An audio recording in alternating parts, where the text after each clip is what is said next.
बीमा general insurance.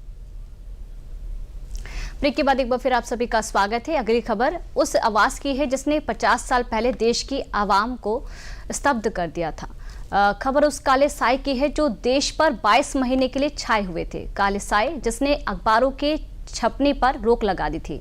एक आवाज जिसने आपातकालीन के खिलाफ उठी विपक्ष की हर आवाज को भी दबा दिया गया था। उस काले साए के 50 साल पूरे होने से जुड़ी इस रिपोर्ट को देखिए।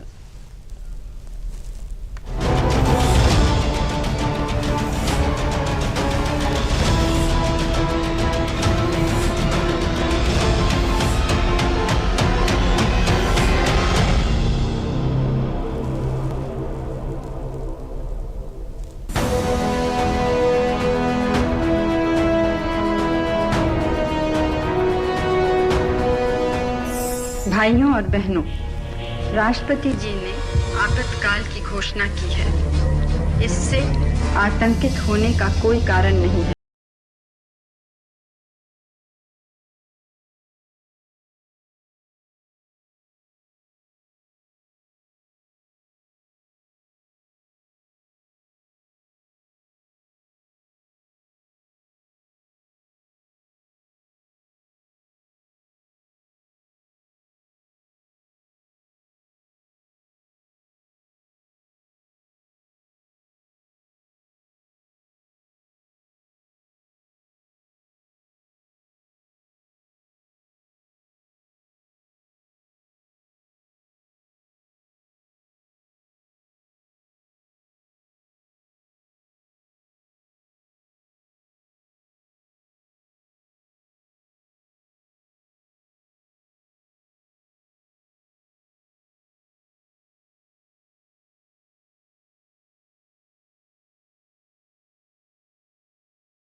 करने की पूरी तैयारी कर दी। तत्कालीन प्रधानमंत्री इंदिरा गांधी ने प्रेस पर सेंसरशिप को देश में शांति और स्थिरता बनाए रखने के लिए जरूरी बताया।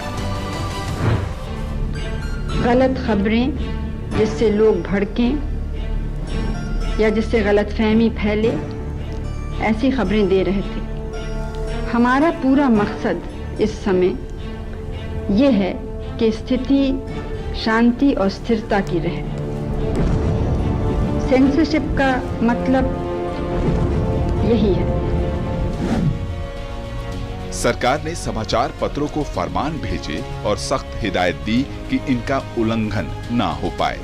मतलब साफ था कि अब सिर्फ वही कहा और लिखा जा सकता था जिसकी इजाजत सरकार देगी। इंडियन एक्सप्रेस ने प्रेस की आजादी पर लगे प्रतिबंध के खिलाफ 28 जून 1975 को छपे अपने एडिशन में संपादकीय की जगह बिल्कुल खाली छोड़ दी। हालात ऐसे थे कि सत्ता के खिलाफ बोलना अपराध हो गया। बिना सेंसर अधिकारी की अनुमति के राजनीतिक खबर नहीं छापे जा सकते थे। आपातकाल के दौरान संजय गांधी के इशारे पर 327 पत्रकार जेल भेज दिए गए। 3800 से ज्यादा अखबार जब्त कर लिए गए। 290 अखबारों के सरकारी विज्ञापन बंद कर दिए गए। इतना ही नहीं, 7 अंतर्राष्ट्रीय पत्रकारों को भी भारत से बाहर निकाल दिया गया। भारतीय प्रेस परिषद भंग कर दी गई और पीटीआई, यूएनआई, हिंदुस्तान समाचार और समाचार भारती जैसी न्यूज एजेंसियों का विलय कर एक ही समाचार एजेंसी बनाई गई ताकि पूरे समाचार तंत्र को नियंत्रित किया जा सके। संसद और न्यायालय की कार्यवाही की रिपोर्टिंग पर भी सेंसरशिप लागू थी। सरकारी सेंसरशिप कमेटी समाचार माध्यमों के लिए कंटेंट तय करने लगी। तत्कालीन सूचना प्रसारण मंत्री इंद्र कुमार गुजराल ने इन आदेशों को मानने से इनकार किया तो उन्हें कैबिनेट से बाहर निकाल दिया गया। इंद्र कुमार गुजराल एक दिन प्रधानमंत्री निवास पर आए।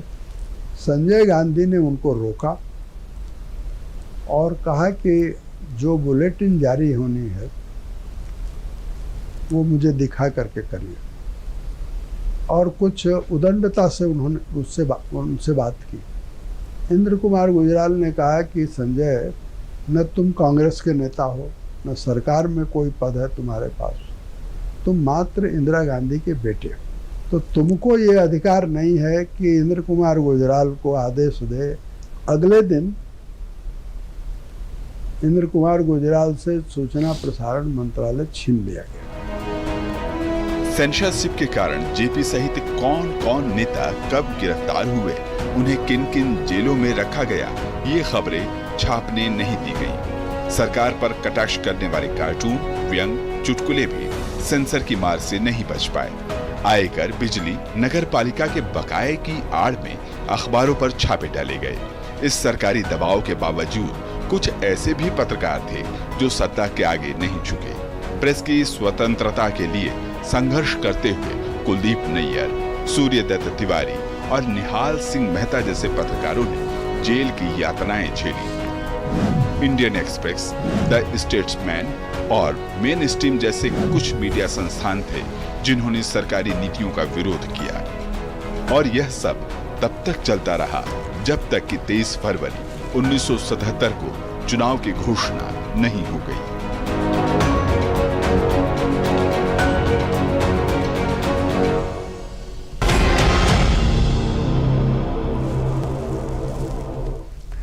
चलिए यहाँ रुक लेते एक और छोटे से ब्रेक के लिए।